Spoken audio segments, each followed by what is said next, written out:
Hi, everybody. Sigal here, coming at you again from my home office. I hope my video this week finds everybody in continued good health and in good spirits. Having already watched my last film suggestion, Suicide, translated from the Hebrew, Hit Abdut. The film comes from Israeli director Benny Friedman, his first feature film produced in 2014. The film was screened in a whole bunch of film festivals, both in North America and elsewhere, including Miami, Denver, Australia, Los Angeles, the UK, and of course here in Toronto. So when I went to Teachers College, I learned the value of the term make a sandwich. Yes, I know, Jews and food, it's a thing, but in this case, I'm talking about a sandwich when it comes to having to convey feedback that isn't always positive when speaking to parents and students in the role of an educator. Why do I bring it up here? So for the first time since I've started this screening program with you, I don't have just overwhelming, glowing reviews about this film. So I'm going to have to employ the sandwich critique in this case. Say something good, say something a little less good, and end with the other part of the sandwich with something good. So the first something good that I wanted to say was this film was subsidized both by the Israeli Film Society and also out of the City of Jerusalem Film Society, which I think is really, really important to note. This film could have been screened really anywhere in Israel, but I think the fact that it was specifically done in Jerusalem and highlights some of the more beautiful landscapes in Jerusalem in juxtaposition to the dark and violent content of the film was something to definitely pay attention to. I think it was purposeful by both the director and the conception of the film's creator. And I think that it lent a lot of additional layers to the film that it wouldn't have necessarily felt the same if it had been screened in Tel Aviv. I'm going to speak a little bit more about why I think that as I go a little bit further along into my review. Now for the less delicious part of the sandwich. To say that I enjoyed this film would not be true. Do I think that this is an important film to have been released and produced in Israel and then brought forward to North American audiences on the platform of Netflix? Absolutely. But to say that I enjoyed the film would not necessarily be the honest truth. The film itself was based on a true story from the director, Benny Friedman, who unfortunately had a very close friend who borrowed money from a loan shark. And, you know, the real life drama that ensued for this friend was the impetus or the creative spark for creating this particular story. The film was kind of loosely based in terms of genre on another film called The Usual Suspects, which, you know, was highly acclaimed and featured a lot of really star-studded casts here in North America. The reason I say that it's kind of based in this same sort of genre is that, you know, the film was also a thriller whodunit, left you in suspense, trying to figure out what was going on throughout the course of the film, and like Suicide, used the approach of flashbacks and multiple timelines to sort of contribute to this feeling of chaos, suspense, and really lack of, you know, leaving the viewer feeling completely off balance throughout the duration of the film. I think that the director of Suicide was trying to use that same approach to the film Suicide because it lent itself well to both the development of the story and also the development of the characters in the film. But sadly, I found this film in particular really, really difficult to follow. To say that I also found The Usual Suspects difficult to follow would also be true, but for some reason the film just didn't impress me in the same way. having said that, there's a lot of stuff that actually does come out of the film that's worth unpacking, despite the fact that it was incredibly violent. And as I said, for me, very disjointed. I was having a hard time often keeping track of what was going on with the various timelines. The characters themselves and the story development really was well done. In fact, in some of the there were mixed reviews, as you would imagine in a film of this nature. The ones that really that didn't deal with it as kindly really basically said that it was disjointed and difficult to follow, and not the best work to come out of Israel for that year. While others really came out strongly applauding the acting of the three actors of the main actors in the film. Mali Levy, the protagonist, in my opinion, did a fantastic job with developing her character, and was really an incredible acting job on her part. As well, the actor who plays the, I'm going to say, unprofessional detective, also an incredible performance on his behalf, and really contributed a lot to this film. Now, in terms of what can we unpack from here? So there's a couple of things that caught my eye as I was taking notes watching the film. First of all, the idea of why this had to be filmed in Jerusalem and why that has value.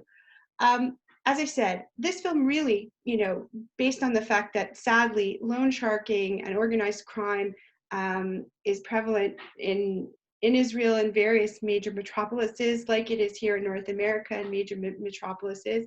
So it could have just as easily been filmed in Tel Aviv. But I think that the creator of the film was quite purposeful in the fact that he did decide to film it in Jerusalem. The city of Jerusalem has long since been associated with the holiest city in the world.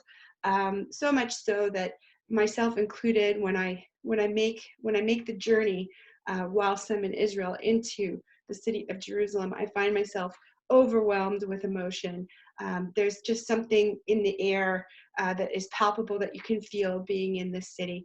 The fact that it is, the center of three major religions is not lost on me as well in this context. But I think that the filmmaker wanted to take the opportunity to show the city in a different light. As North Americans, we often see the fact that Israel as a country, as a nation, as a people, are placed on sometimes a really, really high pedestal that could be, interpreted as unnecessary, unfair. Oftentimes, Israel is held up to a measuring stick that far exceeds the expectations of many, many other countries throughout the world. And perhaps the director chose to film this film with the type of genre that he was, and the plot that he was planning in Jerusalem, to just give everybody a little bit of a different way of looking at Israel in general and Israeli film in general, but also as another way of giving another layer of context to Jerusalem. I don't know if he achieves the goal, but I'm putting it out there as food for thought. Certainly, it was amazing to watch in terms of some of the landmarks, and remembering, fondly myself, oh, I remember being there and doing that, and I remember being there and doing that. But that was only blips of me sort of letting my mind wander, outside of the plot of the film that the director was weaving for us. In terms of some other sort of themes that popped out for me, where to begin? There's a few. I'm going to start with the fact that, once again, and I don't know if, obviously this turns out to be more significant as the plot unfolds in this film, but in my notes I have, what's going on with thugs all having eye problems? I mean, we find out through, the violent development of this film, why it is that the right-hand man to this particular loan shark, Mookie, is missing an eye. But I noted it just kind of as an aside, like what's going on? This is the second time that we're coming up with enforcers who are missing an eye. Is there supposed to be something behind that? I'm not sure. As I mentioned already in my comments, I found the detective to be almost just as violent as the people that he was trying to prosecute or get to the bottom of what was going on. I found his character to be really, really unprofessional. I found his whole exchange with the character Daphna difficult to watch, in particular also exacerbated by the exchange that he has with her sister-in-law, who, albeit behavior was also, pushing the envelope in terms of patience and reasonability. At the end of the day, I found his character to be really, really cantankerous and difficult to watch, but in a good way. It's kind of like, something really awful that you just can't stop watching. I found his performance to be unsettling, but at the same time riveting. So I would give his performance a big thumbs up. What else? There were some interesting sort of layers that came through the plot for me. In particular, the story unfolds, and Oded, you start to very quickly feel what he's feeling. The panic, the horror, the absolute overwhelming, sickening fear of the terrible predicament that he's gotten himself into. And as the plot develops, the director really wants us to feel that the character is being watched. And in fact, he is being watched. And as the story develops, we find out that one of the agents that is employed by this loan shark Mookie, it happens to be a Hasidic Jew. We encounter him sort of fleetingly in the bathroom scene, and then later on the bus, as he has this conversation with Oded, when he's already assumed that his fate is written, Oded's fate is written, and he's either going to have to commit suicide or be murdered. In either case, there's no need any longer for this Orthodox Jew to maintain his facade, and he starts having a very frank and open conversation with him. I think that this whole idea of him giving him advice on the things that he should be reading ritually as he gets closer and closer to his impending death, again, was just sort of an eyebrow raiser for me, this juxtaposition of a figure that one would associate as being, of a higher moral compass in general, living a religious Jewish life, and being just having a higher moral compass in general, in juxtaposition to his actual employment, which was that to be a spy in this unholy loan sharks organized crime ring. So I thought that was kind of interesting. The other piece of the puzzle for me had to do with that whole section of the Rabbanut. As you know, for those of you who've hopefully watched the film and aren't watching me first because I'm about to spoil a lot of the plot for you, that scene where Daphna uses her legal connections to push herself up to the front of the line to request a divorce from the Rabbanut, in order to then extract the necessary funds that she needs from her mother, who clearly holds her husband in very, very low regard, so much so that the only way that her daughter can think about getting the kind of money that she needs to get her husband out of debt with the loan shark is to, in fact, fabricate reason for divorce. She uses her incredible connections and her professional clout to get herself to the front of the line. But unfortunately, when she gets into the whole in front of the Rabbanut, her role has to then take the more traditional and more, I would argue, unpalpable secondary role of the woman.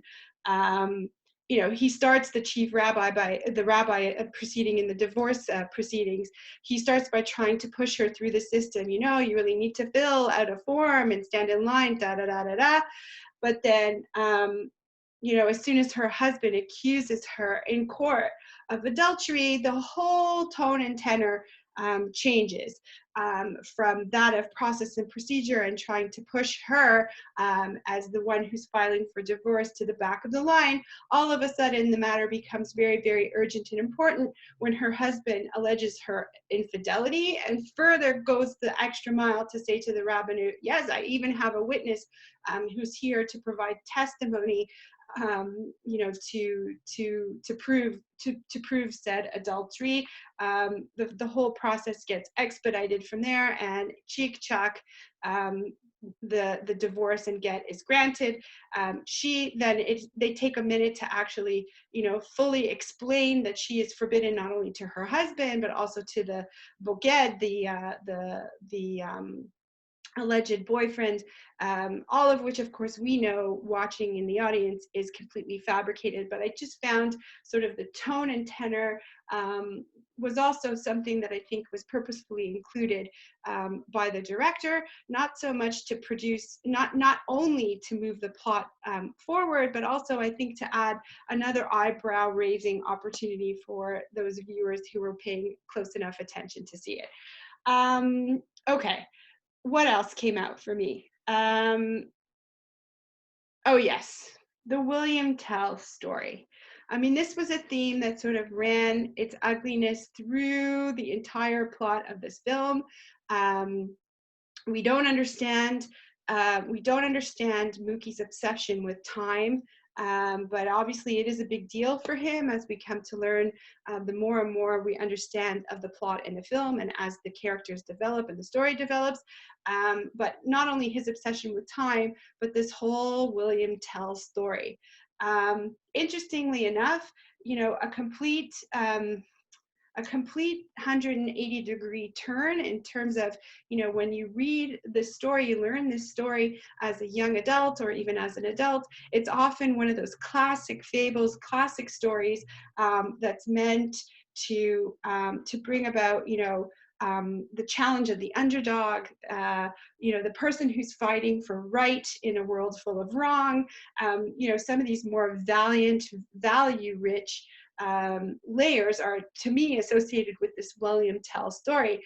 To have that story then twisted around to take such a central role in an incredibly violent story about an absolutely horrible industry, and the disadvantage of all of the characters who find themselves sadly entangled in this terrible, terrible story, was also, I think, really interestingly and brilliantly included by the director, Benny Friedman. This whole motif of the apple on the head, and of course, first the empty gun and then the loaded gun, as Daphne, is able to convince the right-hand man to make a move and take down the head of the organization towards the end of the film. Again, not my favorite, but I'm not writing it off completely as a complete dud. The director, did a great job in terms of filming this story in Jerusalem, showing us some beautiful, beautiful sights, but in juxtaposition to a very, very dark story, a city that is normally associated with a city of gold, a city of light. To have this film that is just in a dark place, about a dark reality, about just an absolutely horrible situation, to be filmed in Jerusalem, I think, within that juxtaposition, there is definitely something artful and valuable. But as I said earlier, not my favorite so far, but still important to show a progression in terms of Israeli film. Back in the day when there was no funding, the type of caliber of films was not great to begin with. And as funding and years went on and more investment, both in terms of finances, but also in terms of, you know, the cultural importance of film and the industry of film in Israel grew, so too did the caliber of films that comes out of this amazing country also grow. A lot of serious films that have been superb, in addition to a couple comedies that have also been superb. But this one, you know, the first feature action thriller that ever came out of Israel, you know, a good try, but for me, missed the mark a little bit in terms of enjoyment, notwithstanding the incredible acting that I do think some of the major characters, in particular Mali Levy, put forward in the film. I hope that you didn't find it overly awful to spend these couple of hours. And I'm hoping that my review does give you a few things to think about. I hope you will check out the source sheets that I provided for you. One is all about the reviews and interview with Benny Friedman. There is another one. I found this really interesting article, sadly came out of Haaretz at the time of the 12th Prime Minister's corruption trials, but the journalist did a deep dive into the word "hitabdut," and I found it really interesting. So I shared that with you as well, given that the title of the film is "hitabdut," and just kind of the conjugation of the word and its deeper meanings. She makes some connections to the story of Esther, which I also found kind of interesting. So I wanted to share that with you. And then the last source sheet has to do with really Jerusalem in the news in the last few days, an eclectic collection of things going on in Jerusalem right now, as eclectic and as beautiful as the city continues to be. I just wanted to give you a brief snippet. I took all of the articles from the Times of Israel. They take place within less than a span of a week and cover all kinds of different things from rapid transit to lions having the first lions being born in captivity in the Jerusalem Zoo, just to leave you with another taste of the many things that I think make Jerusalem one of the most spectacular cities in one of the most amazing countries in the world. Continue to stay healthy, to stay safe, to do what you need to do to stay sane. And I'm hoping that I'm going to be able to give you another suggestion for next week. Hopefully it will leave us a little less needing of the sandwich, a little something not so good, a little something better, and a little something better still on either side. So that's it for me, and I wish you happy streaming.